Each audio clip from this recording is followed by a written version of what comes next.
देसी फटाफट में आपका फिर से स्वागत है। आज मैं आपको एक मिस्ट्री ड्रामा फिल्म दिखाऊंगी 2015 से। सर्कल। तो शुरू करते हैं। एक कोमल प्रकाश प्रकट होता है और लोग एक घेरे में बेहोश खड़े हैं। अचानक एक युवती जागती है। वो पुकारती है लेकिन कोई जवाब नहीं देता। वो अपने सामने जाने की कोशिश करती है लेकिन तभी एक बजर बजता है। वो देखती है कि वो एक लाल घेरे पर खड़ी है। वो पीछे हटने की कोशिश करती है लेकिन फिर बजर बजता है। वो अपने बगल के फौजी को छूने की कोशिश करती है लेकिन उसके लिए भी बजर बजता है। उसके हाथ पर एक चक्र चमक रहा है। कमरे की दूसरी तरफ से एक आदमी उसे हिलने से मना करता है। वो कहता है, वे हमें देख सकते हैं। वो प्रश्न पूछती है लेकिन वो केवल उत्तर का अनुमान ही लगा सकता है।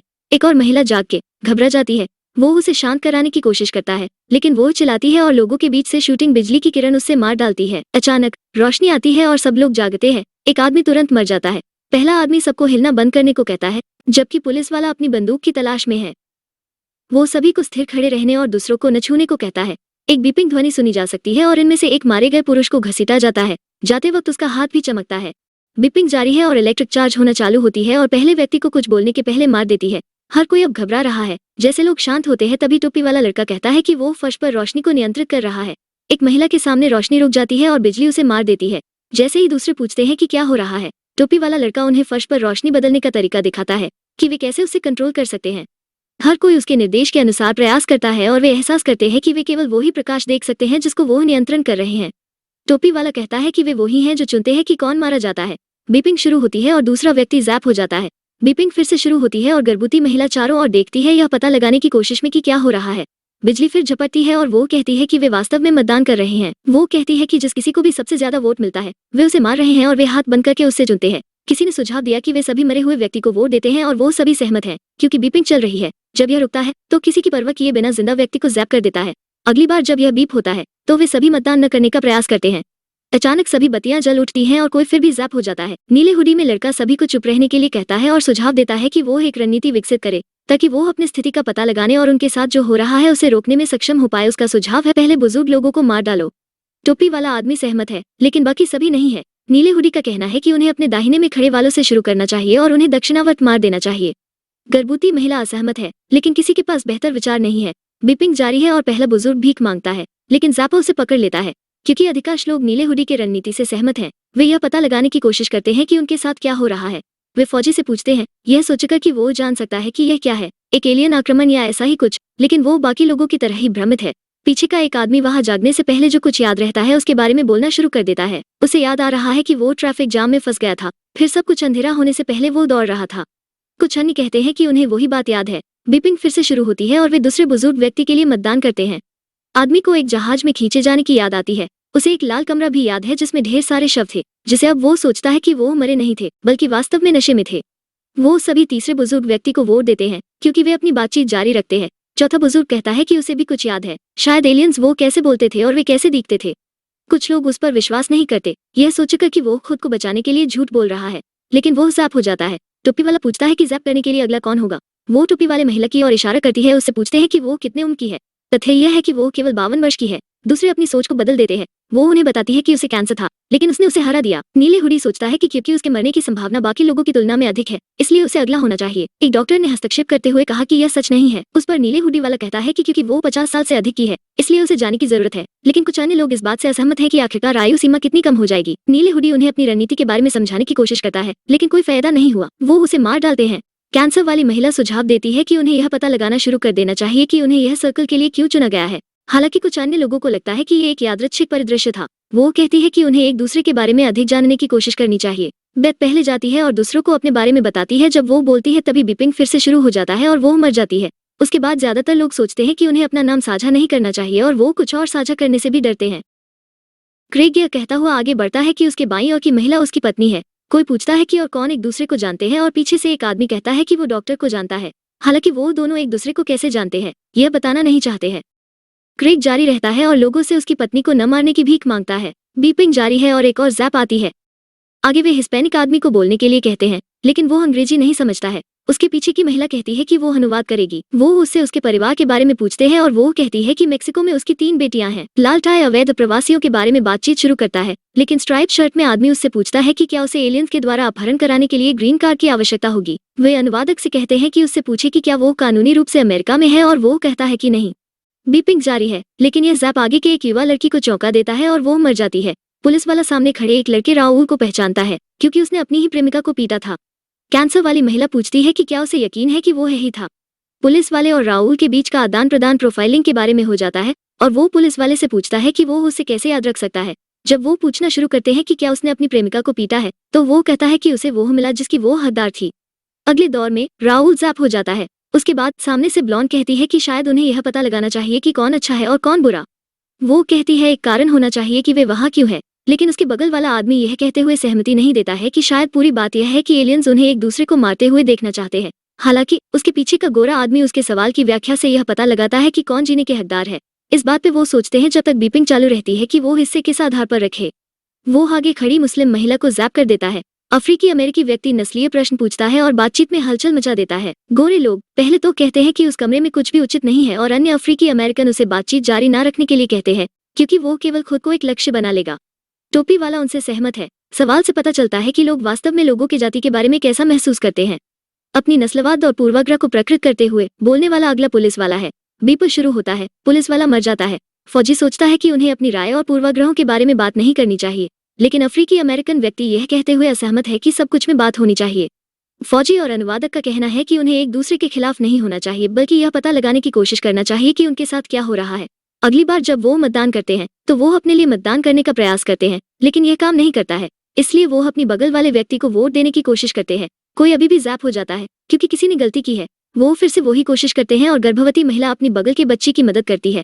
अचानक गर्भवती लड़की और एक पुरुष को चुना जाता है, इसलिए हर कोई फिर से वोट करता है। आदमी जैप हो जाता है।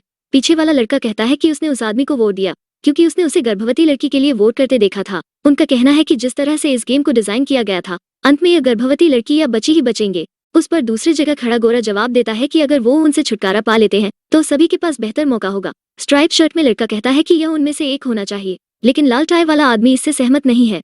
कैंसर वाली महिला का कहना है कि गर्भवती लड़की को 2 लोगों के रूप में गिना जाता है।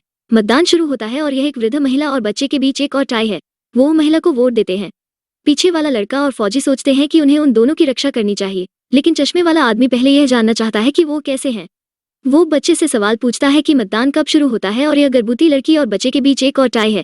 उनके पीछे खड़ा आदमी उन दोनों को मारने के लिए कहता है, लेकिन वो इसके बदले जैप हो जाता है। क्रेग का सुझाव है कि उन्हें स्वयं सेवकों के लिए पूछना चाहिए। वो घेरे के चारों ओर जाते हैं, लेकिन कोई भी कदम नहीं उठाता जब तक कि एक टीनेजर कहता कि वो स्वयं सेवा करेगा। उनका तर्क है कि अगर उन्हें उनसे पूछना चाहिए कि वो ऐसा क्यों करेगा। आखिरकार वो जवाब देता है, कहता है कि वो किसी को मारना नहीं चाहता। स्ट्राइप शर्ट का कहना है कि वो एक बच्चा है और उसे ऐसा करने देना उचित नहीं है। लाल टाई और चश्मा वाला आदमी असहमत है, इसलिए वो पूछते हैं कि क्या वो निश्चित है। पीछे से एक वृद्ध सज्जन उसके स्थान पर स्वयं सेवक बनता है और जब बीपिंग शुरू होता है तो वो अपनी घेरे से निकल जाता है। लाल टाई और चश्मे वाले अभी भी जोर देते हैं कि उन्हें स्वयं सेवकों का पूछना चाहिए, लेकिन वो इसे स्वयं करने को तैयार नहीं है। स्ट्राइप शर्ट वाला लड़का बोलता है कि गर्भवती लड़की को छोड़कर सभी को आगे बढ़ना चाहिए। चश्मा वाला लड़का टीनेजर से पूछता है कि क्या वो अभी भी ऐसा करना चाहता है और बीप के बाद वो बाहर निकल जाता है और मर जाता है। इसके बाद हर कोई फौजी से स्वयं सेवा करने की अपेक्षा करता है, लेकिन वो ऐसा नहीं करना चाहता है क्योंकि उसे लगता है कि उसने अपने जीवन में काफी त्याग किया है। वो अपने परिवार के पास वापस जाना चाहता है और अपने बच्चों से मिलना चाहता है। समय समाप्त हो रहा है और वे एक स्वयं सेवक की प्रतीक्षा कर रहे हैं। पीछे से एक महिला ऐसा करती है क्योंकि उसने अपना बेटा खो दिया है। उपयाजक उससे कहता है कि वो उसे फिर से देखेगी। वो अलविदा कहती है और अपने घेरे से बाहर निकल जाती है। काले सूट में वो आदमी उसको गुस्सा दिलाता है जब उन्हें पता चलता है कि वो एक उपयाजक है। वो अंत में धर्म के प्रश्न पर पहुंचते हैं। काले सूट में आदमी उन्हें बताता है कि उनके पास अब केवल एक ही भगवान है और वो है ज़ैपर। वो पागल हो जाता है और सर्कल में कोई भी नास्तिक को खोजने की कोशिश करता है। बीपिंग शुरू होती है और वो सोचता है कि वो उसे चुनेंगे, लेकिन उसे और दूसरी लड़की दोनों को चुना जाता है। वो जैप हो जाती है। वो अपने बगल के ब्लॉन्ड लड़की से पूछता है कि क्या वो पोर्न स्टार है और हर कोई उसका विरोध करना जारी रखते हैं।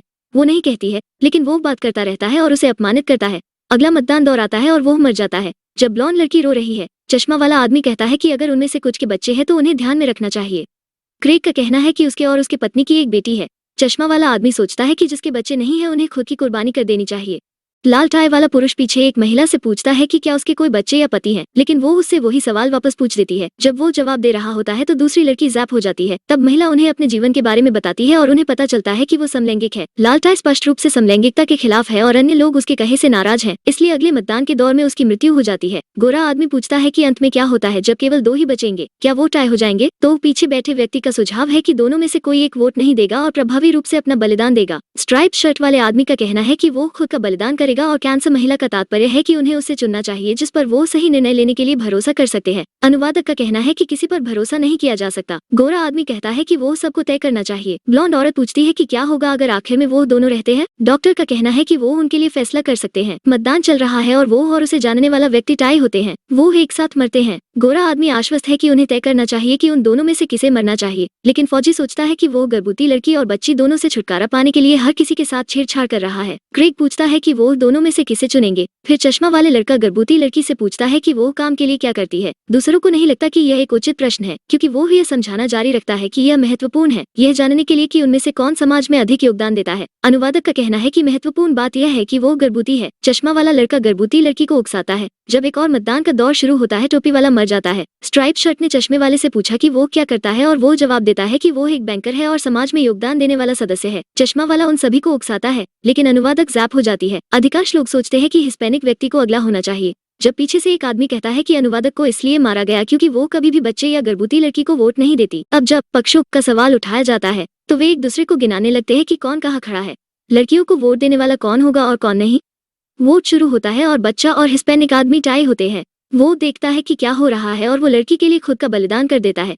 चश्मा वाला लड़का फौजी का विरोध करता है और वो उस पक्ष के साथ जुड़ जाता है जो 2 लड़कियों को मारना चाहते हैं।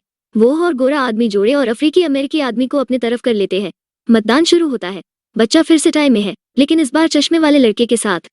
अफ्रीकी अमेरिकी और गोरे आदमी का कहना है कि उन्हें उन दोनों को मरने देना चाहिए, लेकिन सिर्फ चश्मा वाला ही मरता है क्योंकि पत्नी अपना वोट बदल देती है। उन्हें पता चलता है कि यह वो थी, लेकिन उसका कहना है कि उसने वोट नहीं बदला, उसने वोट दिया ही नहीं।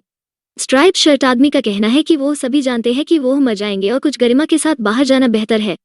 क्रेग सोचता है कि उसका मतलब है कि बच्चे को मारना चाहिए और गर्भवती लड़की को आखिरी रहना चाहिए। गोरा आदमी ब्लॉन्ड औरत को अपनी तरफ करना चाहता है, लेकिन जब वो यह नहीं कर पाता तो वो कहता है कि उन्हें स्ट्राइप शर्ट वाले आदमी को वोट देना चाहिए ताकि दोनों पक्ष के लोग बराबरी से रहे और उनके पास बात करने के लिए अधिक समय हो। वो स्ट्राइप शर्ट वाले आदमी को वोट देते हैं। इसके बाद वे प्रत्येक समूह के लिए बहुमत खोजने की कोशिश करते हैं। तभी फौजी सुझाव देता है कि पति की परीक्षा लेने के लिए वो पत्नी को वोट दे। अंतिम सेकंड में क्रेग अपना वोट बदल देता है और फौजी कहता है कि वो सभी अफ्रीकी अमेरिकी व्यक्ति को वोट दे। मरने के बाद गोरा आदमी क्रेग पर गुस्सा हो जाता है और कहता है कि शायद वो शादीशुदा भी नहीं है। बाकी सभी को उनके खिलाफ करने की कोशिश करता है। वे सभी उनसे सवाल पूछने लगते हैं, लेकिन जब कोई महिला उसके पति का नाम पूछती है तो पत्नी चुप हो जाती है। उससे याद भी नहीं है कि उसने पहले क्या कहा था।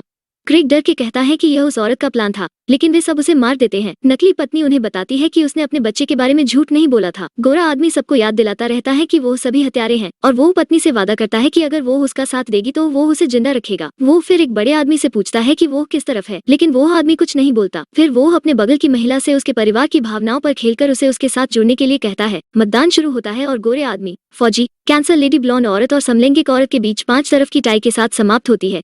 केवल गोरा आदमी वोट के बाद जिंदा रहता है।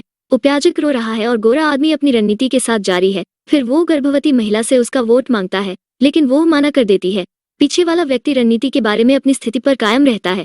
उपयाजक गर्भवती लड़की से माफी मांगता है और बाहर निकल जाता है। पीछे वाले लड़का और गोरा लड़का महसूस करते हैं कि उन्हें रणनीति बदलनी होगी, तो गोरा आदमी कहता है कि उसके साथ एक लड़की के लिए व्यापार करे और वो उसे नकली पत्नी देगा। मतदान शुरू होता है और वृद्ध व्यक्ति को छोड़कर वे सभी मतदान करते हैं। पत्नी मर जाती है। पीछे वाला लड़का कहता है कि बूढ़े आदमी ने पूरी परीक्षा के दौरान कभी वोट नहीं दिया है और वो वहां तक पहुंच गया। पीछे वाला लड़का और गोरा लड़का उसके बारे में बहस करते हैं। पहले वाला गोरा लड़के को यह दिखाता है कि वे सभी बूढ़े आदमी को वोट देंगे, लेकिन उसका और गर्भवती लड़की के बीच इस बात की समझ है कि वे किसे वोट देंगे। ज़ैप गोरे आदमी को मारता है। उनमें से अब केवल 4 ही बचे हैं।